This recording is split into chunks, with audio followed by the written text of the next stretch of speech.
झील के बारे में सब समझा दिए थे। बताइए तो दुनिया में सबसे ज्यादा गहराई पर कौन सी झील स्थित है? दुनिया में सबसे ज्यादा गहराई पर कौन सी झील स्थित है? दुनिया में सबसे ज्यादा गहराई पर स्थित झील कौन सी है भैया? मृत सागर। जबकि सबसे गहरी झील जो हो जाएगी वो मैकाल झील हो जाएगी। बियर झील, स्लेव झील, विनिपेग झील, ये सब कहाँ पर है? कनाडा में। ये हो गया ग्रेट लेक, ये आपका मोराकाबो झील, ये आपका टिटिकाका झील, आयरे झील ऑस्ट्रेलिया में है। ये समझा दिए थे। अब जरा हम आपको बॉर्डर लाइन के बारे में समझाते हैं। बॉर्डर लाइन किसे कहते हैं? बॉर्डर लाइन मतलब दो देशों को अलग करने वाली सीमा रेखा है। इन सीमा रेखा के बारे में थोड़ा ध्यान से समझिएगा। सीरियल रेडक्लिफ नाम के व्यक्ति ने भारत और पाकिस्तान का विभाजन कर दिया। सीरियल रेडक्लिफ ने भारत पाकिस्तान का विभाजन किया, इसलिए इसे रेडक्लिफ या सीरियल रेडक्लिफ के नाम से जानते हैं। जबकि इसके पीछे अगर आप ध्यान से देखेंगे तो ये डूरंड लाइन पाकिस्तान अफगानिस्तान को अलग करती है। एक्चुअली में डूरंड लाइन भारत और अफगानिस्तान के बीच में खींचा गया था, लेकिन डूरंड लाइन के बाद ये पाकिस्तान भी अलग हो गया। तो ये डूरंड लाइन भारत पाकिस्तान अफगानिस्तान है। Durand line Afghanistan Pakistan. और रेडक्लिफ लाइन कहाँ से कहाँ तक है भैया? तो रेडक्लिफ जब बोलेगा तो रेडक्लिफ भारत और पाकिस्तान, भारत और पाकिस्तान। यहाँ चाइना देखिए, अरुणाचल प्रदेश में चाइना पे मैकमोहन लाइन, केवल अरुणाचल प्रदेश में याद रखिएगा, बाकी के जगह को भारत चीन सीमा रेखा कहते हैं। अरुणाचल प्रदेश में है तो मैकमोहन, मैकमोहन। और बांग्लादेश को जीरो लाइन, 0 डिग्री नहीं, जीरो लाइन। बांग्लादेश वाला zero line, Bharat Bangladesh zero line, Bharat Bangladesh zero line. Bharat और चाइना, भारत चाइना,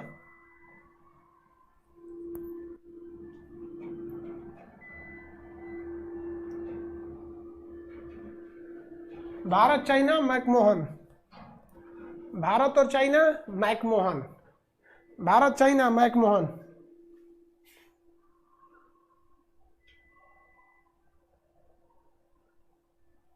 हाँ, लेकिन वो स्टेट पूछ देता है किस स्टेट में है, तो अफगानिस्तान में।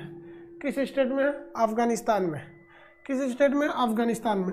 अब यहाँ पर एक म्यांमार से याद रखिएगा, म्यांमार से हम लोग का कोई बॉर्डर का नाम नहीं है, लेकिन आराकाम पर्वत है। कौन सा पर्वत? आराकाम पर्वत। कौन सा पर्वत? आराकाम योमा पर्वत। तो म्यांमार में कोई बॉर्डर लाइन ऑफिशियली नाम नहीं रखा गया है, उसे बस कहते हैं भारत म्यांमार सीमा रेखा, यानी line of control, line of control. ठीक है, लाइन ऑफ कंट्रोल। तो ये हो गया आपका, देखिए ध्यान से, लाइन ऑफ कंट्रोल। ये हो गया आपका आराकाम पर्वत। कौन सा पर्वत है भाई?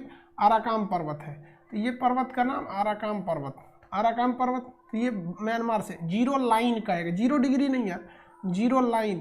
तो Myanmar, Bangladesh, McMahon Arunachal Pradesh, Radcliffe Pakistan, Durand यहाँ पर। यहाँ पे अब देखेंगे एक रेखा है जिस 0 डिग्री कहाँ से जाती है? भारत के जस्ट नीचे से कौन सी रेखा जाती है? इक्वेटर, यानी 0 डिग्री है। भारत के नीचे से जाती है कौन सी डिग्री है? 0 डिग्री। अब यहाँ वियतनाम में एक है 17 डिग्री, और कोरिया में है 38 डिग्री। तो वियतनाम में कितनी डिग्री? 17 डिग्री। और कोरिया, उत्तरी कोरिया दक्षिणी कोरिया को 38 डिग्री। उत्तरी कोरिया दक्षिणी कोरिया 38 डिग्री। ये ससुरे आपस में मार करते रहते हैं, उत्तरी कोरिया पागल है यहाँ पे। जबकि वियतनाम के लोग बहुत होशियार थे, ये इन्होंने कहा कि हम ये रेखा को ही नहीं मानेंगे, हम लोग आपस में एक हो जाते हैं। तो वियतनाम क्या हो गया? एक हो गया। वियतनाम क्या हो गया? एक हो गया। वियतनाम क्या हो गया? एक हो गया। ये हो गया वियतनाम, वियतनाम एक हो गया। वियतनाम क्या हो गया? एक ही हो गया भाई।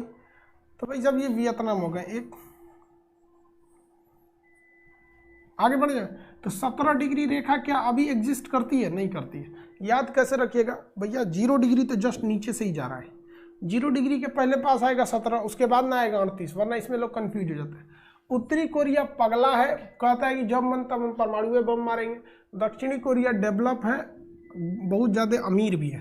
तो ये कोरिया हो गया। क्या हो गया? कोरिया। किसी को दिक्कत? ये क्या हो गया? कोरिया हो गया। तो उत्तरी कोरिया और दक्षिणी कोरिया, उत्तरी कोरिया और दक्षिणी कोरिया, इन दोनों को अलग करती है 38 डिग्री रेखा। कौन सी रेखा? 38 डिग्री रेखा। वियतनाम को अलग करती है 17 डिग्री रेखा। म्यांमार को अलग करेगी ये आराकाम पर्वत। मैकमोहन लाइन भारत चाइना के बीच, बट अरुणाचल प्रदेश में, बाकी जगह का नाम है भारत चीन सीमा। जीरो लाइन अगर कहेगा जीरो लाइन, तो जीरो लाइन जो दिखाया गया है ये बांग्लादेश है, 0 डिग्री नहीं। यहाँ तक में किसी को कोई दिक्कत है तो बोलिए, यहाँ तक में दिक्कत?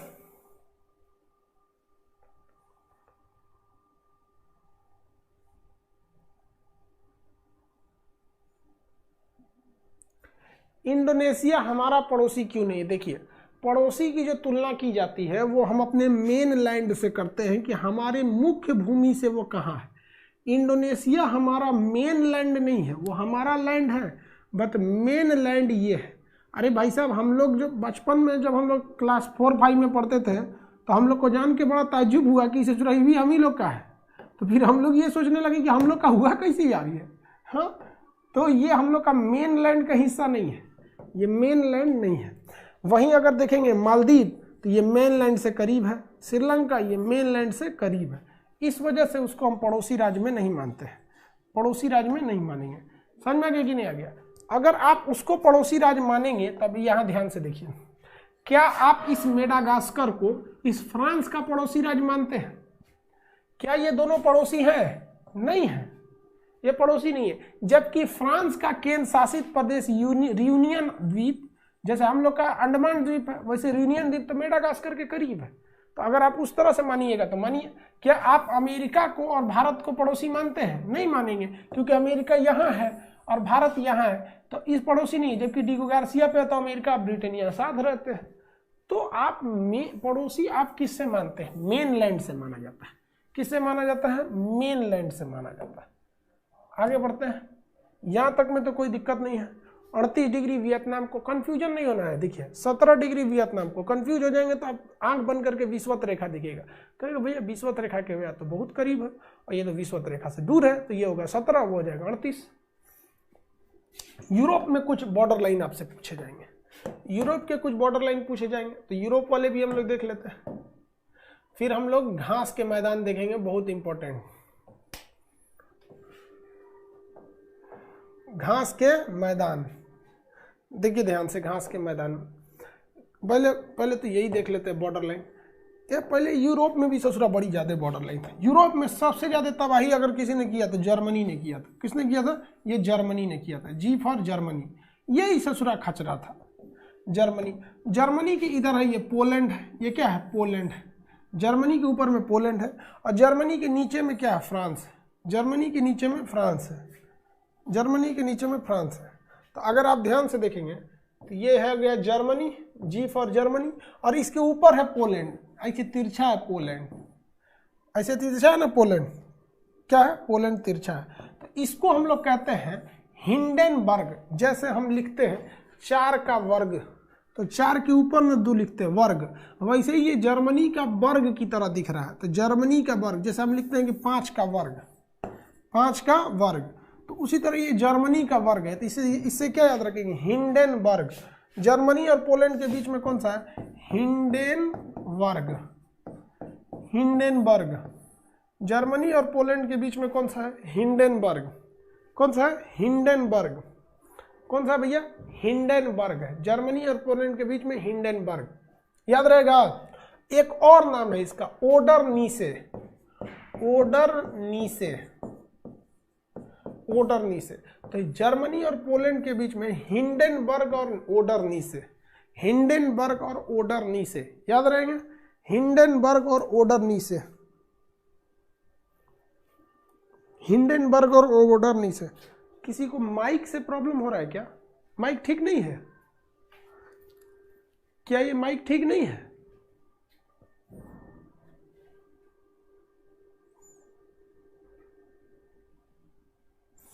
ठीक है, कह रहा नो सर।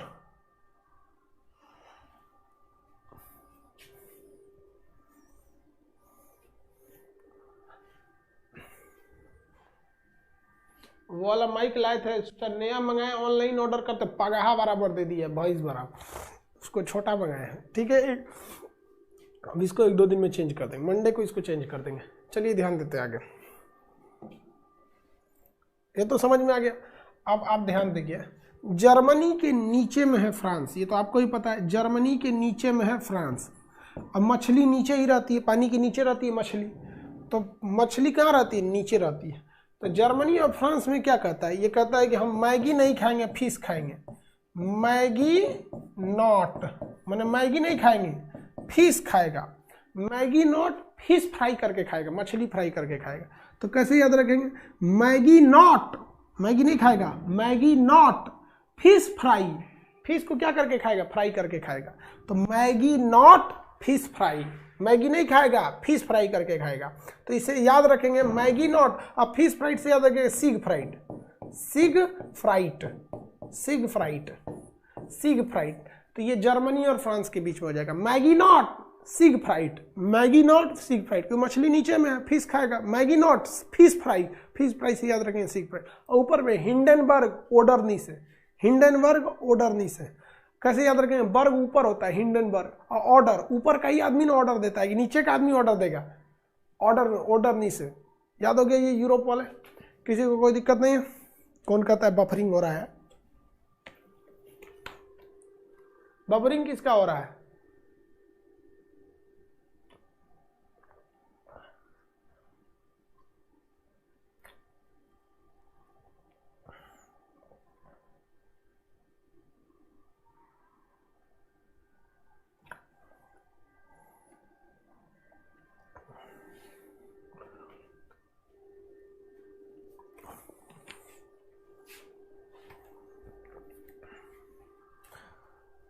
चलिए, इतना तो कंफर्म हो गया बॉर्डर लाइन। अब थोड़ा अमेरिका में चलते हैं बॉर्डर लाइन के लिए। देख भाई साहब, ये स्टैटिक में यही सब क्वेश्चन घुमा घुमा पूछेगा स्टैटिक में, तो आप कहेंगे कि चे जी क्या आ रहा है बकलोल।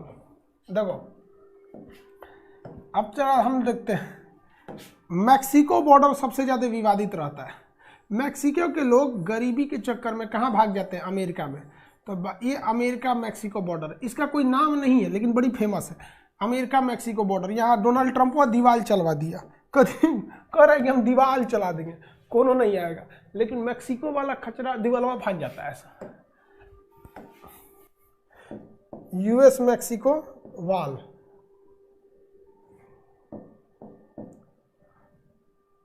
यूएस और मैक्सिको के बीच में दीवार चला दिया गया। तो ये डोनाल्ड ट्रंप ने ससुरा देखिए यही लंबा दीवार चलाया है।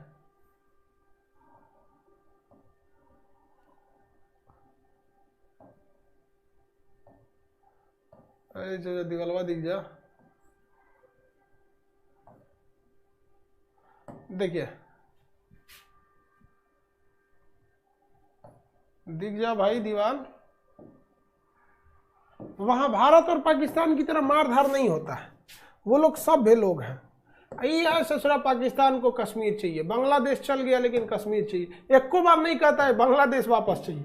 अरे यार एक बार बोलता तो समझ में आ जाता कि हम बांग्लादेश वापस लेंगे, एक बार भी नहीं बोलता कि हम बांग्लादेश वापस लेंगे। एक बार बोलो तो यार पाकिस्तान, हाँ। अब देखिए कभी भी भगवान के आगे अकड़ना नहीं चाहिए। भगवान देखता है भारत को भी कितना शांति प्रिय देश है, तो भगवान हम लोग के साथ है। समझ में आ गई नहीं? पाकिस्तान को समझ में नहीं आ रहा है। कश्मीर चाहिए, कश्मीर चाहिए, बांग्लादेश चल गया। कश्मीर चाहिए, कश्मीर चाहिए, बलूचिस्तान चल जाएगा। कश्मीर चाहिए, कश्मीर चाहिए, खैबर पख्तून चल जाएगा। अब कहेगा कुछ दिन बाद इस्लामाबाद चाहिए, इस्लामाबाद चाहिए, कराची चाहिए, कराची चाहिए, जो इससे नहीं तो कौन ठीक। ये बॉर्डर है वहाँ का, यहाँ पे तो लोग इसके बीच से नहीं घुस सकते, थोड़ा ही जगह रहता है, गोलीबारी नहीं होती है। वहाँ के लोग घुस के यहाँ चले आते हैं, अमेरिका में नौकरी उकरी के लिए खुला रहता है, तो इसलिए बॉर्डर लगा दिया, कहा कि तो ये अमेरिका और मैक्सिको बॉर्डर बड़ी ज़्यादा विवादित है, बहुत ज़्यादा विवादित है। अमेरिका वालों ने और कनाडा वालों का बॉर्डर बड़ा सुरक्षित है। इसका नाम क्या है? देखिए 49 डिग्री पैरेलल लाइन, जो अक्षांश रेखा ग्लोब में है ना 49 डिग्री, इसी को बना दिया। 49 डिग्री समानांतर रेखा, 49 डिग्री समानांतर रेखा को खींच दिया। कितने डिग्री को खींच दिया भैया? 49 डिग्री समानांतर रेखा। आगे बढ़ जा, 49 डिग्री समानांतर रेखा को इसने खींच रखा। अब आप कहेंगे कि ये क्या है 49 डिग्री? तो ये देखिए आप,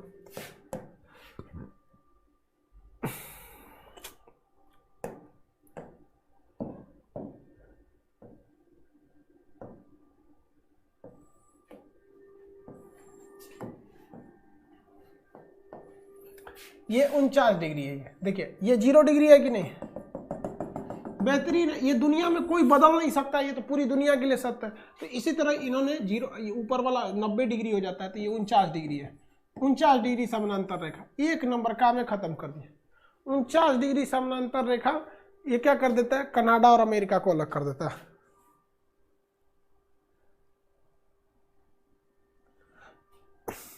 श्याम बिहारी कर सर आपका मैथ का बुक कब आएगा? सारा बुक तो आ गया यार। मैथ वाले बुक में बहुत मेहनत है।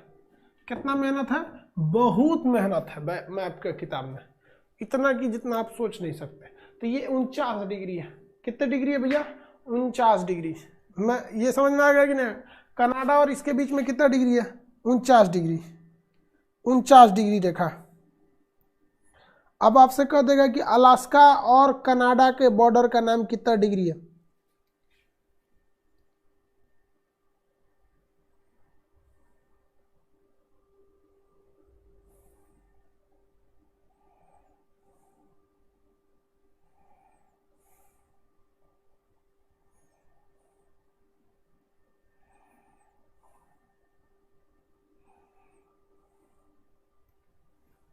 एक 141 डिग्री। कितना डिग्री? 141 डिग्री। चलिए ध्यान से देखते हैं, यहाँ ध्यान दीजिए। ये जो रेखा जा रही है ना, ये है 140 और ये है 141।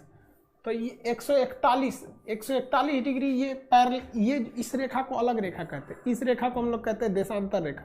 तो 141 डिग्री देशांतर रेखा। तो 141 डिग्री देशांतर रेखा, देशांतर ऊपर से खींचा जाता है। देखिए अभी लास्ट टॉपिक है आपका, इसको पढ़ाएंगे। इसे कहते हैं अक्षांश रेखा। जो ऐसे खींचते हैं ना, ये हो गई अक्षांश रेखा। और ये जो ऊपर ऊपर खींचा जाता है, इसे कहते हैं देशांतर रेखा। कौन सी रेखा? देशांतर रेखा। तो ऐसे ही देशांतर रेखा पूरी दुनिया में है। तो इसी तरह से जो 141 डिग्री देशांतर रेखा है वो अलग करती है। मैप दिख रहा है आप लोग को? पोता गया पूरा।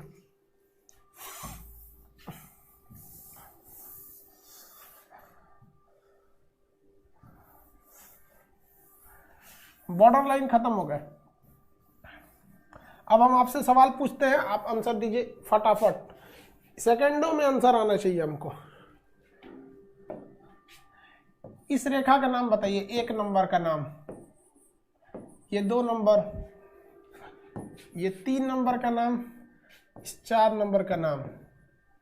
फटाफट। 1 2 3 4 सबका नाम एक ही में रहना चाहिए। हम नहीं जानते 1 2 3 4, एक ही चैट में सबका नाम रहना चाहिए। 1 नंबर, 2 नंबर, 3 नंबर, 4 नंबर, सबका नाम एक ही में। सबका नाम एक ही में।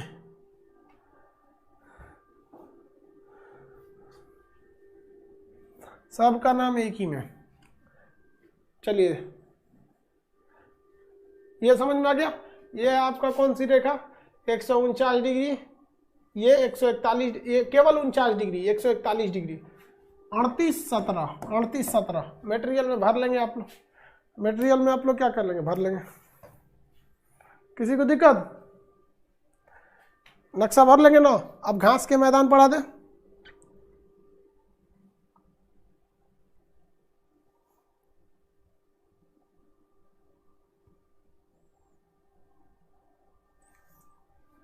चलिए अब घास के मैदान पढ़ा देते हैं। जर्मनी और पोलैंड के बीच में बताइए तो। जर्मनी और पोलैंड के बीच में, जर्मनी और पोलैंड के बीच में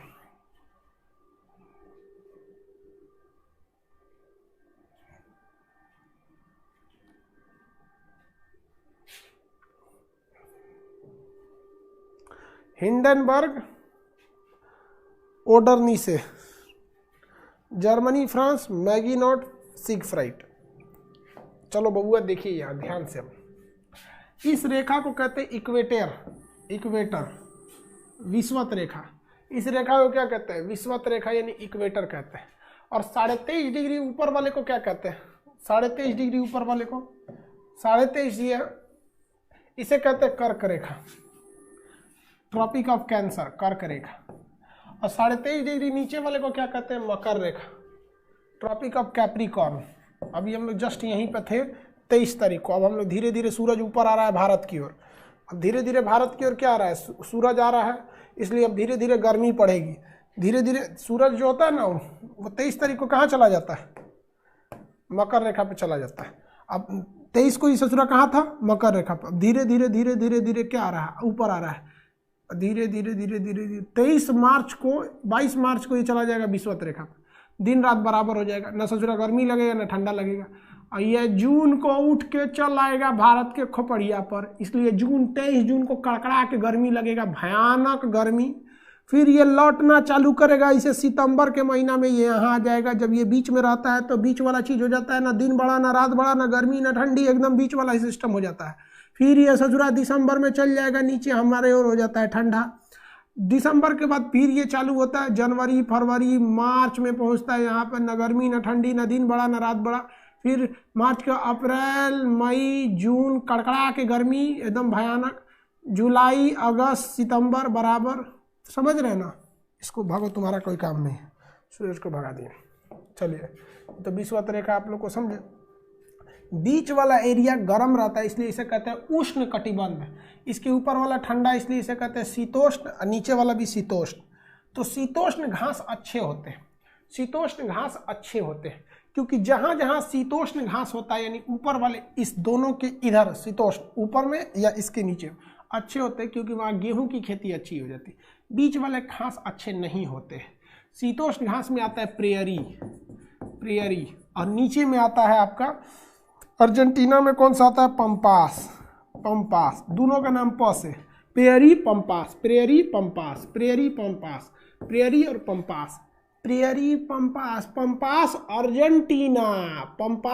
अर्जेंटीना, प्रेयरी यूएसए। अब आप बताइए प्रेयरी किन दो पर्वतों के बीच में आएगा, आप बताइए प्रेयरी किन दो पर्वतों के बीच में आएगा। अब आप बताएंगे प्रेयरी किन दो पर्वतों के बीच में आएगा, बताइए फटाफट।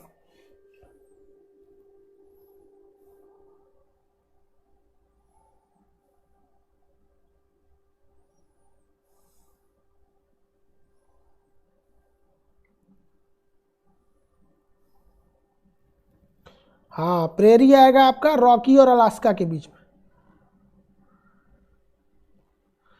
अपलेशियन के बीच में। हाँ चलिए, very good, Rocky Appalachian. Prairie के मैदान में कौन सी गर्म हवा बहेगी, प्रेयरी के मैदान में कौन सी गर्म हवा बहेगी, प्रेयरी के मैदान में कौन सी गर्म हवा बहेगी।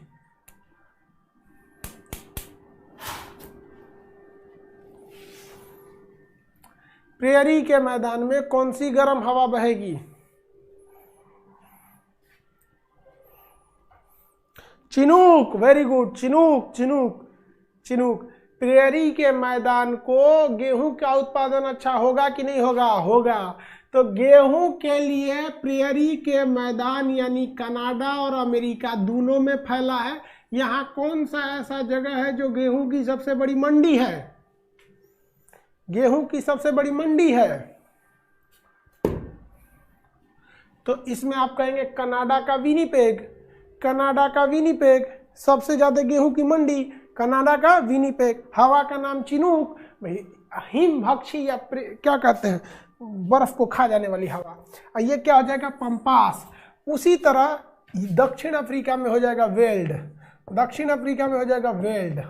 ऑस्ट्रेलिया के नीचे हो जाएगा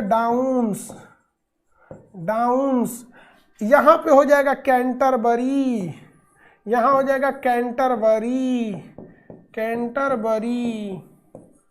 न्यूजीलैंड में कैंटरबरी, ऑस्ट्रेलिया में डाउन्स। लेकिन ऑस्ट्रेलिया के ऊपर वाले में ना, ऊपर वाले में ये घास नहीं पाया जाएगा, शीतोष्ण घास नीचे डाउन में, तो डाउन्स, कैंटरबरी डाउन्स। ये दक्षिण अफ्रीका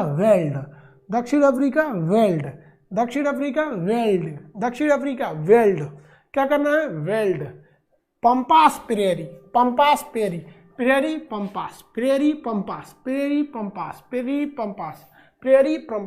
बीच वाला अच्छा नहीं माना जाता, बीच वाला घास खचरा होता है। अब हम चलते हैं यूक्रेन में है स्टेपी घास का मैदान। इस घास के मैदान में एक भी पेड़ पौधे नहीं पाए जाते हैं, कोई भी वृक्ष नहीं है, इसलिए इस घास को हम कहते हैं वृक्ष रहित घास, ट्रीलेस ग्रास लैंड। इसमें कोई भी पेड़ पौधा नहीं होता है, जिस वजह से खेती करने में, ट्रैक्टर चलाने में, हल जोतने में कोई दिक्कत नहीं होता है, इसलिए इसे दुनिया का ब्रेड बास्केट कहा जाता है। ब्रेड बास्केट स्टेपी का मैदान, वृक्ष रहित स्टेपी का मैदान, यूक्रेन में स्टेपी का मैदान, यूरेशिया में तो स्टेपी का मैदान, क्योंकि इसका आधा एशिया हिस्सा एशिया में, आधा यूरोप में आ जाता है, तो यूरेशिया में स्टेपी का मैदान, यूरेशिया में स्टेपी, यूक्रेन में स्टेपी, ब्रेड बास्केट स्टेपी, वृक्ष रहित स्टेपी। कितने लोग बता सकते हैं स्टेपी का मरुस्थल किस देश में होगा? स्टेपी का मरुस्थल किस देश में होगा? अब देखते हैं कितने लोग बता सकते हैं। स्टेपी घास तो यूक्रेन में है, स्टेपी का मरुस्थल किस देश में होगा? बताइए फटाफट, आंसर चाहिए हमको। स्टेपी का मरुस्थल किस देश में होगा? Kazakhstan. Very good Saurabh Thakur, 1 number Thakur साहब, Saurabh Thakur, Ayush Bhardwaj, Ritesh Kumar, Nikhil Jaiswal, very good. Kazakhstan में, बहुत अच्छा, कजाकिस्तान में स्टेपी मरुस्थल। यही छोटी छोटी गलतियां नहीं कीजिएगा वरना गड़बड़ हो जाएगा। बहुत अच्छा, कजाकिस्तान कहाँ पर है? कजाकिस्तान, वेरी गुड, कजाकिस्तान में। आगे बढ़े, कजाकिस्तान में। कहाँ पे भैया? कजाकिस्तान में। अब अगला देखते हैं, पुस्ताज घास का मैदान बताइए, ये हम पढ़ा चुके हैं। पुस्ताज घास का मैदान किस देश में? पी फॉर पुस्ताज, आप बताएंगे पुस्ताज घास का मैदान किस देश में होगा? पुस्ताज घास का मैदान, पुस्ताज घास कहाँ होगा? Puszta, P for Puszta, P for Puszta, Puszta Hungary, very good. Puszta घास हंगरी, पुस्ताज घास हंगरी, पुस्ताज घास हंगरी, वेरी गुड। पुस्ताज घास हंगरी, पुस्ताज घास हंगरी। किसी को कोई दिक्कत? ये जितने घास हैं, ये जितने घास हैं, ये सारे के सारे घास जो हैं वो गेहूं के उत्पादन के लिए अच्छे हैं, गेहूं के उत्पादन के लिए अच्छे हैं। सारे घास याद रहेंगे। पुस्ताज घास का मैदान कहाँ पर है? हंगरी में। पुस्ताज घास का मैदान कहाँ है? हंगरी में। किसी कोई दिक्कत नहीं है। अब हम देखते हैं 4 गो नीचे 3 गो ऊपर, कौन कौन? यहाँ ऐसे याद रखेंगे इस दुनिया का। प्रेरी पंपास, प्रेरी पंपास, इधर well downs Canterbury, prairie pampas, sorry prairie pampas, well downs Canterbury, well downs Canterbury, Europe में मारिएगा। स्टेपी और पुस्ताज, स्टेपी और पुस्ताज। बीच के जितने भी घास होते हैं, यानी जितने भी उष्ण कटिबंधीय यानी गर्म घास होते हैं, वो अच्छे नहीं माने जाते हैं। गर्म घास अच्छे नहीं माने जाते हैं, वो उतना अच्छा गेहूं के लिए अच्छे नहीं माने जाते हैं। कौन से घास? जो विषुवत रेखा से ऊपर, यानी जो घास के मैदान कर्क रेखा और हमारी मकर रेखा के बीच में पाए जाते हैं, इनके कहते हैं उष्ण कटिबंध, इन्हें कहते हैं उष्ण कटिबंध। और इसके बीच में जितने भी घास पाए जाते हैं ये गर्म घास होते हैं। इसे हम कहते हैं सवाना घास का मैदान, इसे कहते हैं सवाना घास का मैदान। इसे क्या कहेंगे? सवाना घास का मैदान, सवाना घास का मैदान। इन देशों के बीच में जितने घास पाए जाएंगे उन्हें कहेंगे सवाना घास का मैदान। तो चलिए देखते हैं, अफ्रीका में बोलेंगे, अफ्रीका में सवाना, सवाना। ऑस्ट्रेलिया में सवाना, सवाना। ब्राजील में सवाना, वेनेजुएला में सवाना, श्रीलंका में सवाना। लेकिन ई ससुरा एक्स्ट्रा टैलेंटेड था, अपन अपन सवाना का अलगे नाम रख दिया। ई ससुरा ब्राजील में करिया करिया था तो ब्राजील का करिया वाला लोग नाम रख दिया कंपाज। कंपाज घास का मैदान कहाँ है? ब्राजील में। कंपाज घास का मैदान ब्राजील में, करिया करिया होता है। वेनेजुएला में तो सब सुंदर सुंदर होते हैं, लानोज। वेनेजुएला में सबसे ज्यादा विश्व सुंदरी है, वहीं से लाना है। कहाँ से लाना है? वेनेजुएला से लाना है। तो लाने के लिए लानोज की ब्राजील से उठा के लाएंगे, ब्राजील में काला काला मिलता है, सब सब वेराइटी का मिलेगा सब ब्राजील में। तो करिया से कंपोज, लानोज वेनेजुएला में लानोज कहाँ से लाइएगा, कहाँ से लाइएगा बाबू? कह रहा है सर वेनेजुएला से लाएंगे, नौकरी ना होगा ना तो गांव के चुरई ना पूछेगी तोरा से, वेनेजुएला से लेके आएंगे। सच तो नहीं समझ में आ रहा है? किसी को दिक्कत? किसी को कोई दिक्कत नहीं। ब्राजील में करिया करिया, तो करिया से कंपोज, करिया से कंपोज, लानोज वेनेजुएला से लेके आइएगा, विश्व सुंदरी लानोज से लानोज वेनेजुएला लानोज। ये घोंचू था ससुरा, सवाना नाम रख देता, याद पढ़ाना ही नहीं पड़ता। सवाना सवाना सवाना खत्म, सवाना क्या हो गया, सवाना खत्म, सवाना। हाँ ससुरा अलग ही नाम रखने के लिए क्या जरूरत है, सवाना नाम है, सवाना खत्म, सवाना। सवाना का नाम रख दिया, लानोज कंपोज है। देखो कितना अच्छा है सब। हम लोग इसको बोका कहते हैं, करिया महाद्वीप, अंध महाद्वीप, बोका महाद्वीप कहते हैं, जबकि यही ठीक है सर, सवाना है सवाना। श्रीलंका पटाना, श्रीलंका पटाना, ले ससुरा पटाई है ही। श्रीलंका में पटाना, श्रीलंका में पटाना, श्रीलंका में पटाना, श्रीलंका में पटाना। कहाँ पटाना? श्रीलंका में पटाना। श्रीलंका में कौन सा है पटाना?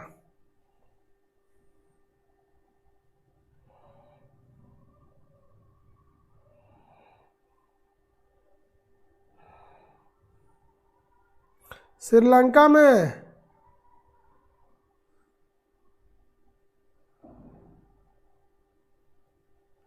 श्रीलंका में पटाना, श्रीलंका में पटाना। ऑस्ट्रेलिया में एगो है, उसका नाम है पार्कलैंड। ऑस्ट्रेलिया में एक और घास है, वो भी उष्ण है, पार्कलैंड। ऑस्ट्रेलिया में एक और क्या याद रखेंगे, पार्कलैंड। ऑस्ट्रेलिया वाला क्या कहता है, सब पिकनिक मनाने चल जाता है इसी में, घास के मैदान में खूब अच्छा चादर उधर बिछा के पिकनिक मना के चलाता। बचपन में आदमी पिकनिक मनाता था, सोचता खिचड़ी उचड़ी बना के पिकनिक हो गया, एक दूसरे जगह जाके बना के चला, क्या कहता है भैया पिकनिक। सीबीएसई वाला अभी तक पिकनिक मनाता है सब, हिल स्टेशन पे जाएगा सब पिकनिक, अंडा उंडा बना के खा के चला आएगा सब। कहाँ गए थे? पिकनिक मनाने। अभी भी उसे पिकनिक मनाता है सब, बर्थडे मनाता है सब। उस सबका अलग दुनिया होता है, अलग फाइलम रखना चाहिए। एक तो का डेटा में ना एगो स्तनधारी के अलावा एगो और फाइलम रहना चाहिए। आगे देखिए पार्कलैंड कहाँ पर है भैया? पार्क में पिकनिक मनाने ऑस्ट्रेलिया वाले जाते हैं, पार्कलैंड ऑस्ट्रेलिया में, याद रखें। किसी को कोई दिक्कत? ये सारे घास के मैदान हो गए, आपको भरना है। ये घास के मैदान आपके मटेरियल में दो टाइप से दिए गए, दो टाइप से दिए गए हैं, आप कंफ्यूज नहीं होइएगा। क्यों? क्योंकि एक बार में हम पहले आपको अलग अलग भरने के दे दिए हैं कि शीतोष्ण वाला अलग भरिए और उष्ण वाला अलग भरिए, और एक बार क्या किए हैं, एक्के में भरने के लिए दे दिए। एक बार एक्के में भरने के लिए दिए शीतोष्ण मिक्स, तो भरिएगा मटेरियल में दोनों, लेकिन जब नक्शा भरिएगा तो नक्शा में भरिएगा इस नंबरिंग करके 1 2 3 4 5 6 7 8 9 10 11 12 इस टाइप का, ठीक है। आपका घास का मैदान खत्म हो गया। किसी को दिक्कत है तो बोलिए, किस घास के मैदान को वृक्ष रहित घास कहते हैं? किस घास के मैदान को वृक्ष रहित घास कहते हैं?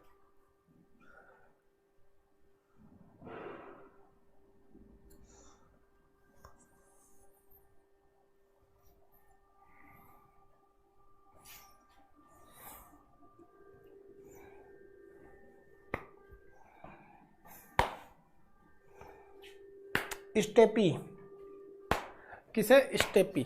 घास के मैदान खत्म हो गए, आपकी अंतर्राष्ट्रीय सीमा रेखाएं खत्म हो गई, अंतर्राष्ट्रीय सीमा रेखाएं खत्म हो गई। एक लड़का का कहना है कि सर आप एक सीमा रेखा और बता दीजिए, 24 डिग्री कहाँ पर है? तो भैया 24 डिग्री भारत में, ठीक है। 24 डिग्री समानांतर रेखा कहाँ पर है? भारत में।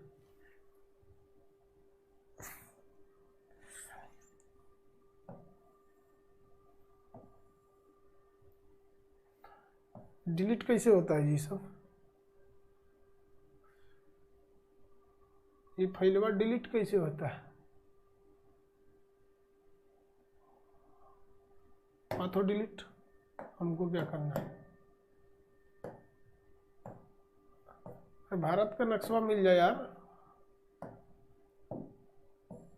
देखिए 24 डिग्री रेखा जो है ये भारत और पाकिस्तान के बीच में है। ये कहाँ पर है? कच्छ में। कहाँ पर है? कच्छ में। कच्छ मरुस्थल में 24 डिग्री। 24 डिग्री भारत पाकिस्तान में, कच्छ में। 24 डिग्री भारत पाकिस्तान में, कच्छ में। 24 डिग्री भारत पाकिस्तान में और कच्छ में। भारत पाकिस्तान और कच्छ में। भर लेंगे मटेरियल में, किसी को दिक्कत नहीं है, आगे बढ़े। किसी को कोई दिक्कत नहीं तो आगे बढ़ जाते हैं। किसी को यदि कोई दिक्कत नहीं है तो आगे बढ़ जाते हैं।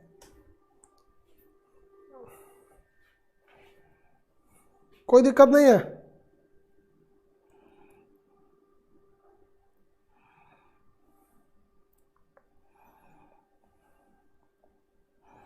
चलिए भाई, कोई दिक्कत नहीं है, अच्छी बात है, कोई दिक्कत नहीं है आपको।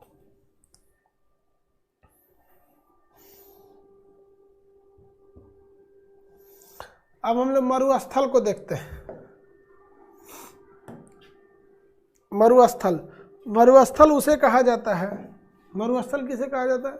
मरुस्थल उसे कहा जाता है जहां एक लंबे समय से वर्षा न हुई हो, बहुत कम जीव जंतु हो, वनस्पति कम हो, अतः उसे मरा हुआ मरुस्थल कहते हैं। मरुस्थल दो टाइप का, ठंडा मरुस्थल जहां बर्फ पड़ता है, ये से साइबेरिया, ये एक ठंडा मरुस्थल है, मरा हुआ जमीन है, यहाँ भी पेड़ पौधे बहुत कम होते हैं। और अंटार्कटिका, ये भी मरुस्थल ही है लेकिन ये ठंडा मरुस्थल। अगर सहारा मरुस्थल को कहेंगे तो ये गर्म मरुस्थल है। तो उष्ण यानी गर्म मरुस्थल में बालू पाए जाते हैं, शीत यानी ठंडे मरुस्थल में बर्फ पाए जाते हैं। दोनों मरुस्थल में जीव जंतु बहुत कम पाए जाते हैं, पेड़ पौधे बहुत कम पाए जाते हैं। मरुस्थल महाद्वीपों के पश्चिमी भाग में ही पाए जाते हैं। कारण बताइए तो, जितने भी मरुस्थल है महाद्वीपों के पश्चिमी भाग में ही पाए जाते हैं। मरुस्थल महाद्वीपों के पश्चिमी भाग में ही क्यों पाए जाते हैं? मरुस्थल महाद्वीपों के पश्चिमी भाग में ही क्यों पाए जाते हैं? मरुस्थल महाद्वीपों के पश्चिमी भाग में ही क्यों पाए जाते हैं? ठंडी जलधारा के कारण। वेरी गुड, ठंडी जलधारा के कारण। सादा नक्शा खोलेंगे और यहाँ देखेंगे, अमेरिका में मोजावे तथा एरिजोना का मरुस्थल है। अमेरिका में मोजावे तथा एरिजोना का मरुस्थल है। मोजावे तथा एरिजोना का मरुस्थल कहाँ है? अमेरिका में। चिली में कौन सा है? अटाकामा मरुस्थल। अर्जेंटीना में पेंटागोनिया का मरुस्थल। अटाकामा का मरुस्थल कहाँ पर है? चिली में। अटाकामा मरुस्थल बोलिए कहाँ पर है? चिली में। अटाकामा का मरुस्थल चिली में।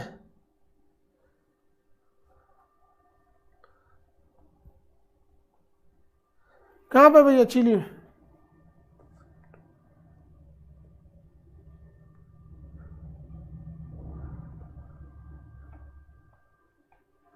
कहाँ पे भैया? चिली में। चलिए ध्यान दीजिए इधर।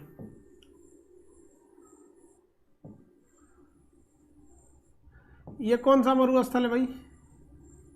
ये मोजावे तथा एरिजोना। क्या नाम है इसका? मोजावे तथा एरिजोना। मोजावे तथा एरिजोना।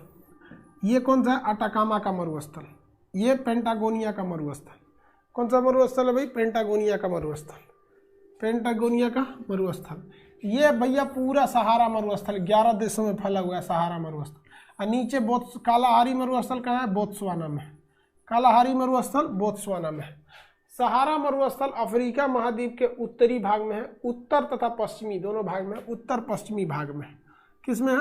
उत्तर पश्चिमी भाग में। आगे बढ़ जाते हैं हम लोग, उत्तर पश्चिमी भाग में। अगला देखिए, ये तो हो गया भैया आपका सहारा मरुस्थल। ये कौन सा हो गया? कालाहारी मरुस्थल। कौन सा? कालाहारी मरुस्थल। यहाँ पे अगर आप देखेंगे ध्यान से तो ये एरिजोना तथा मोजावे, एरिजोना तथा मोजावे, एरिजोना और मोजावे मरुस्थल। और ये दूसरा नंबर क्या है? ये पेंटागोनिया अटाकामा का मरुस्थल है। अर्जेंटीना में पेंटागोनिया का मरुस्थल। बोत्सवाना में कालाहारी मरुस्थल। बोत्सवाना कालाहारी मरुस्थल। बोत्सवाना कालाहारी मरुस्थल। बोत्सवाना कालाहारी मरुस्थल। बोत्सवाना में कालाहारी मरुस्थल। बोत्सवाना में कालाहारी मरुस्थल। सहारा यहाँ पर है। अरब में भाई साहब अरब मरुस्थल। अरब में, अरब प्रायद्वीप में अरब मरुस्थल। अरब प्रायद्वीप में तो पूरा भयानक अरब मरुस्थल है। अरब प्रायद्वीप में अरब मरुस्थल है। कितने लोग बता सकते हैं दस्त-ए-लूट मरुस्थल कहाँ पर है? दस्त-ए-लूट मरुस्थल किस देश में है? क्योंकि जब हम वो देश पढ़ा रहे थे तो आपको बताए थे कि दस्त-ए-लूट मरुस्थल, दस्त-ए-लूट मरुस्थल, दस्त-ए-लूट मरुस्थल, दस्त-ए-लूट मरुस्थल ईरान में है भैया, ईरान में।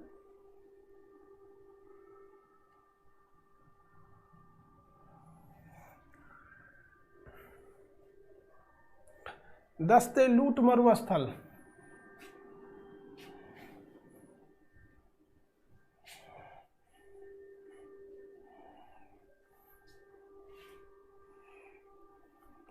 मरुस्थल डेजर्ट कहाँ पर है? ईरान में।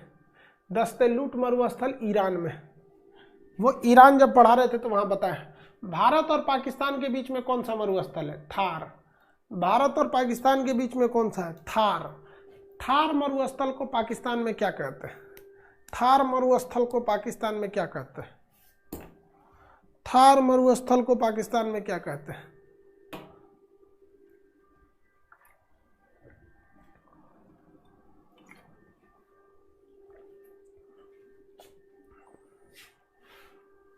चोलिस्तान।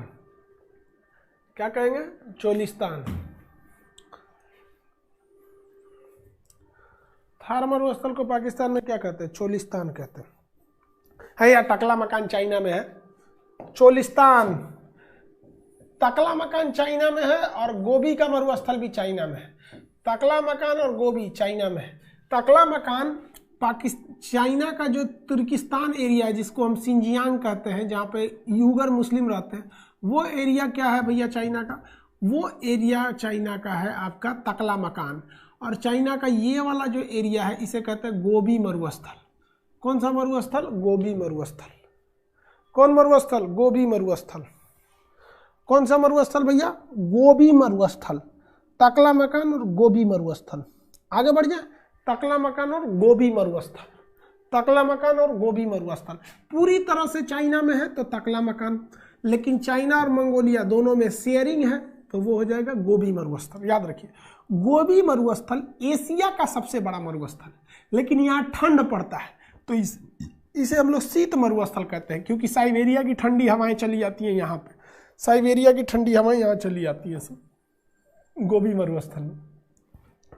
आगे बढ़ जाए, दूसरा देखते हैं। तो ये हो गया भैया गोबी मरुस्थल।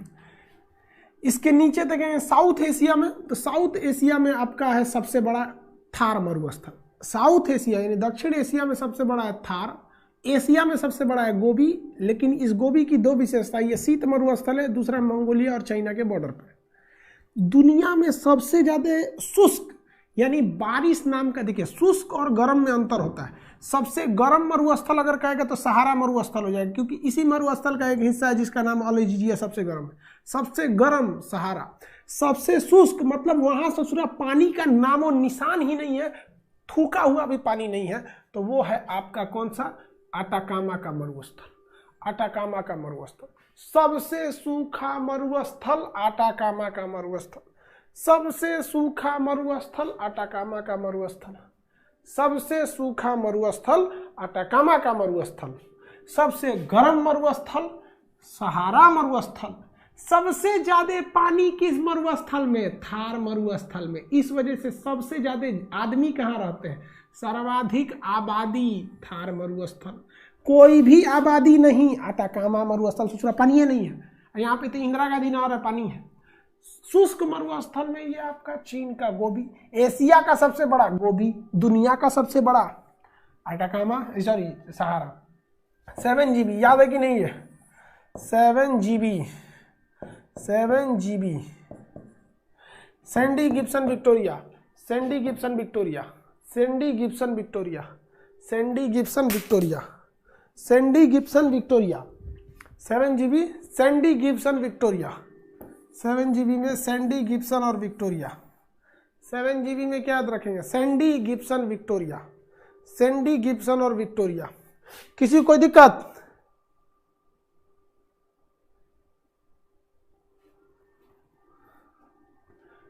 कोई दिक्कत नहीं? कोई दिक्कत नहीं है आपको। चलिए आगे बढ़ जाते हैं हम लोग। ये मरुस्थल हो गए सब। सबसे ज्यादा गर्म हम आपसे पूछते हैं, 3-4 चीज बता दीजिए, हम आपको समझ जाते हैं। सबसे ज्यादा गर्म मरुस्थल पहला बता दीजिए आप। आपके मटेरियल में जो टॉपिक है वहां लिखते हैं सबसे ज्यादा गर्म मरुस्थल, शीत मरुस्थल, शुष्क मरुस्थल, सबसे ज्यादा शुष्क यानी वर्षा ही नहीं होता है, शुष्क, शुष्क एकदम ड्राई मरुस्थल, शुष्क। एशिया का सबसे बड़ा, तो भैया गर्म में सबसे ज्यादा कौन सा हो जाएगा? एशिया का सबसे बड़ा और पूरे वर्ल्ड का सबसे बड़ा। चलो भैया देखो, गर्म में कौन सा होगा भैया? सबसे ज्यादा गर्म होगा सहारा।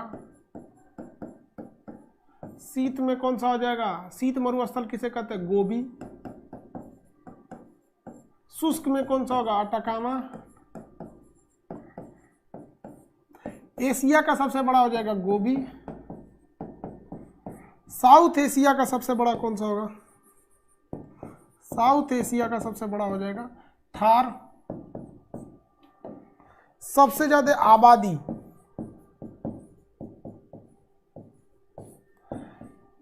थार। पूरे वर्ल्ड का सबसे बड़ा सहारा। आपके मटेरियल में नीचे एक लिखा होगा रिमार्क। रिमार्क, रिमार्क में क्या है कि जितने भी मरुस्थल होते हैं, जितने भी डेजर्ट होते हैं मरुस्थल, वो महाद्वीप के किस दिशा में पाए जाते हैं? महाद्वीप के पश्चिम साइड में पाए जाते हैं। पश्चिम साइड में पाए जाते हैं। क्यों पश्चिम साइड में पाए जाते हैं? पश्चिम साइड से इसलिए पाए जाते हैं क्योंकि वहां पे शीत जलधारा, ठंडी जलधारा है। शीत जलधारा के कारण, शीत जलधारा के कारण आपको अपने मटेरियल में जो रिमार्क नीचे लिखा है वहां ये भर देना है, महाद्वीपों के पश्चिमी भाग में ही डेजर्ट पाए जाते हैं क्योंकि शीत धारा होती है। और जहां जहां आपको भरना है सारे मरुस्थल का देश भर दीजिएगा। सारे मरुस्थल का तो देश आपको यादें करा दिए। अब उसी में क्या है, जहां सहारा रहेगा वहां भरना है आपको। क्या चीज भरना है? सहारा में दो चीज, दो कौन चीज है कि भैया ये सबसे गर्म है और सबसे बड़ा है। वहीं अगर जहां पे आपको थार मरुस्थल भरना है, भारत पाकिस्तान, वहां दो चीजें भरना है कि साउथ एशिया का सबसे बड़ा है, सबसे ज्यादा आबादी है। गोबी मरुस्थल में दो चीजें भरना है कि भैया ये ठंडा भी है, एशिया का सबसे बड़ा भी है। अटाकामा में तो जगह और ये भी भरना है। भर देंगे कि नहीं भर देंगे? किसी को दिक्कत?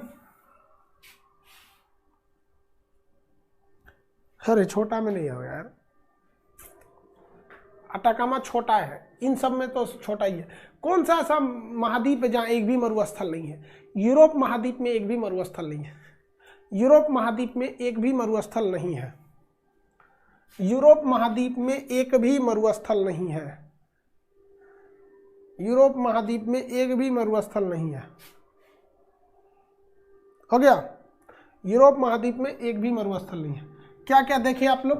पहला आपने सीमा रेखा देखा, सीमा रेखा, बॉर्डर लाइन, सीमा रेखा देख लिया। दूसरा आपने क्या देख लिया? घास का मैदान, घास का मैदान। और तीसरा आप क्या देखे भैया? मरुस्थल,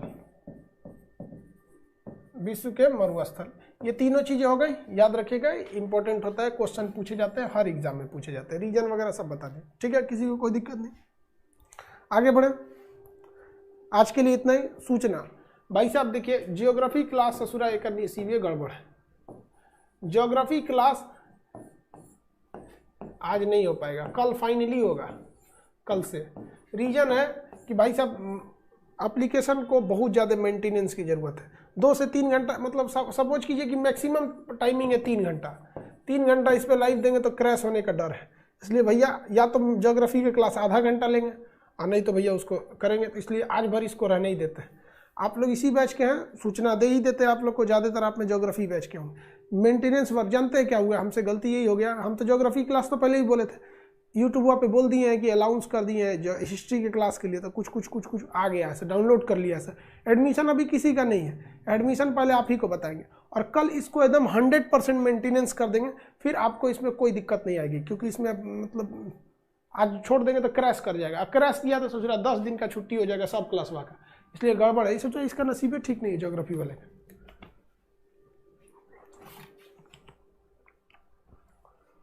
यूट्यूब पर पढ़ाइए। देखिए बाबू, एक चीज हम आपको बताते हैं, जीवन में एक चीज हमेशा याद रखिएगा, शिक्षा सस्ती लीजिए जरूरी है, लेकिन जब आपको शिक्षा मतलब ऐसे सड़क चलते मिलने लगेगी ना, गूगल और यूट्यूब इस टाइप में, तो आप अपने दिल पे हाथ रख के देखिएगा कि वो कौन सा ऐसा चीज है जो यूट्यूब पर अवेलेबल नहीं है, वो कौन सा ऐसा चीज है जो गूगल पर अवेलेबल नहीं है, फिर भी आप नहीं पढ़ पाते हैं, फिर भी नहीं पढ़ पाते हैं। ये अजीब सा आप एक विडंबना कहिए या विद्यार्थियों को एक कमजोरी कह लीजिए। ये each and everything is available on YouTube and Google, समझा गया। कभी कभी दिमाग से हम लोग का भी कोई चीज उतर जाता है, इंसान ही हम लोग भी, मशीन तो है नहीं, कभी कभी दिमाग से उतर जाता है, तो हम लोग किससे पूछने जाएंगे। सपोज कीजिए कि यही उतर गया कि भैया लिथियम आयन के लिए समझौता किस देश से किया गया, दिमाग से उतर गया कि भैया बोलीविया से तो पहले हो गया था, अभी जो समझौता चिली से हुआ है कि अर्जेंटीना से हुआ है, तो किससे जाता है, मैं गूगल करके देख लो। तो सोचिए, गूगल और यूट्यूब पर each and everything is available, but ये आप कभी नहीं कर सकते। आप खुद बताइए कि आपको गूगल पे कौन सा चीज नहीं मिलेगा, यूट्यूब पे कौन सा चीज नहीं मिलेगा, लेकिन क्या आप कंप्लीट कर सकते हैं? नहीं कर सकते। समझ में आ गया कि नहीं? यही दिक्कत है एक तरह।